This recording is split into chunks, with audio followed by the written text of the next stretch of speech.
News Kannada ವಾಹಿನಿಗೆ ಸ್ವಾಗತ. ವಡಗೇರಿ ತಾಲೂಕಿನ ತೆಲಂಗಾಣ ಗಡಿ ಭಾಗದ ಗುಂಟೂರು ಗ್ರಾಮದ ಸರ್ಕಾರಿ ಕಿರಿಯ ಪ್ರಾಥಮಿಕ ಶಾಲೆಯಲ್ಲಿ ಕೋಣೆಗಳ ಕೊರತೆಯಿಂದ ಮರದ ಕೆಳಗೆ ಪಾಠ ಬೋಧನೆ ಅಧಿಕಾರಿಗಳು ಜನಪ್ರತಿನಿಧಿಗಳ ವಿರುದ್ಧ ರಾಜ್ಯ ರೈತ ಸಂಘ ಹಸಿರು ಸೇನೆ ಜಿಲ್ಲಾಧ್ಯಕ್ಷ ಮಲ್ಲನಗೌಡ ಹಗರಟಗೆ ತೀವ್ರ ಆಕ್ರೋಶ ವ್ಯಕ್ತಪಡಿಸಿದ್ದಾರೆ.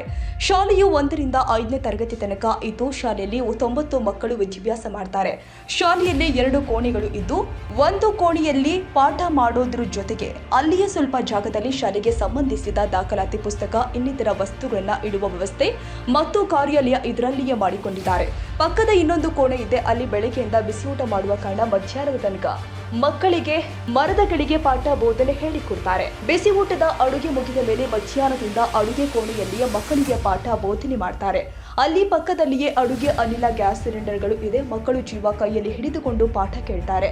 ಒಂದು ವೇಳೆ ಏನಾದ್ರೂ ಅನಾಹುತವಾದ್ರೆ ಇದಕ್ಕೆ ಹೊಣೆ ಯಾರು? ಮಳೆ ಬಂದ್ರಂತೂ ಒಂದು ಕೋಣೆಯಲ್ಲಿ ಎಲ್ಲ ಮಕ್ಕಳನ್ನ ಕೂಡಿಸ್ತಾರೆ. ಇದರಿಂದ ಬೇರೆ ಬೇರೆ ತರಗತಿಯಲ್ಲಿ ಓದುವ ನಮಗೆ ತುಂಬಾ ತೊಂದರೆ ಆಗ್ತಾ ಇದೆ ಎಂದು 4ನೇ ತರಗತಿಯ ಅನುರಾಧ ಎಂಬ ವಿದ್ಯಾರ್ಥಿನಿ ತನ್ನ ದುಃಖವನ್ನ ತೋಡಿಕೊಂಡು ನಮಗೆ ಶಾಲಾ ಕೋಣೆಯನ್ನ ನಿರ್ಮಿಸಿಕೊಡುವಂತೆ ಅಧಿಕಾರಿಗಳಲ್ಲಿ ಮನವಿ ಮಾಡಿಕೊಂಡಿದ್ದಾಳೆ. ಈ ಮೊದಲು ಸಂಬಂಧಿಸಿದ ಅಧಿಕಾರಿಗಳ ಗಮನಕ್ಕೆ ತಂದರೂ ಕೂಡ ಯಾವುದೇ ಪ್ರಯೋಜನವಾಗಿಲ್ಲ ಎಂದು ಪಾಲಕರು ತೋರುತ್ತಾರೆ.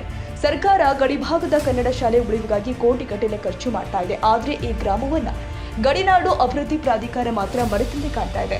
ಗ್ರಾಮವು ತೆಲಂಗಾಣ ಗಡಿ ಭಾಗಕ್ಕೆ ಹೊಂದಿಕೊಂಡಿದೆ. ಎಲ್ಲ ಮಕ್ಕಳು ಕನ್ನಡ ಕಲಿಯುವ ತವಕದಲ್ಲಿ ಇದ್ದಾರೆ.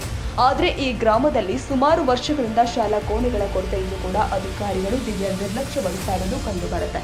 ಕೂಡಲೇ ಅಧಿಕಾರಿಗಳು ಮತ್ತು ಶಾಸಕರು ಶಾಲೆಗೆ ಭೇಟಿ ನೀಡಿ ಪರಿಶೀಲನೆ ಮಾಡಿ ಮಕ್ಕಳಿಗೆ ಸೂಕ್ತ ಶಾಲಾ ಕಟ್ಟಡ ಹಾಗೂ ಶಾಲೆಗೆ ತಡೆಗೋಡೆ ಮತ್ತು ಶೌಚಾಲಯ ಸೂಕ್ತ ಕುಡಿಯುವ ನೀರಿನ ವ್ಯವಸ್ಥೆ ಕಲ್ಪಿಸಲು ಮುಂದಾಗಬೇಕು. ಒಂದು ವೇಳೆ ವಿಳಂಬ ಮಾಡಿದಲ್ಲಿ ರಾಜ್ಯ ರೈತ ಸಂಘ ಹಸಿರು ಸೇನೆ ವತಿಯಿಂದ ಶಾಲೆಗೆ ಬೇಗ ಜರಿದು ಪಾಲಕರು ಮಕ್ಕಳೊಂದಿಗೆ ಉಪವಾಸ ಸತ್ಯಾಗ್ರಹ ಮಾಡುವುದಾಗಿ ರೈತ ಸಂಘದ ಜಿಲ್ಲಾಧ್ಯಕ್ಷ ಮಲ್ಲನಗೌಡ ಹಗರಟಗಿ, ರಾಜ್ಯ ಕಾರ್ಯದರ್ಶಿ ಗುರುನಾಥ್ ರೆಡ್ಡಿ ಗೌಡ, ಹತಲೂರು ಜಿಲ್ಲಾ ಉಪಾಧ್ಯಕ್ಷ ವೆಂಕೋಪ್ ಕಟ್ಟಿಮನಿ, ತಾಲೂಕು ಅಧ್ಯಕ್ಷ ವಿದ್ಯಾಧರ ಜಾಗ, ಗೌರವಾಧ್ಯಕ್ಷ ಶರಣು ಜಡಿ ಹಾಗೂ ಇನ್ನಿತರರು ಎಚ್ಚರಿಸಿದ್ದಾರೆ.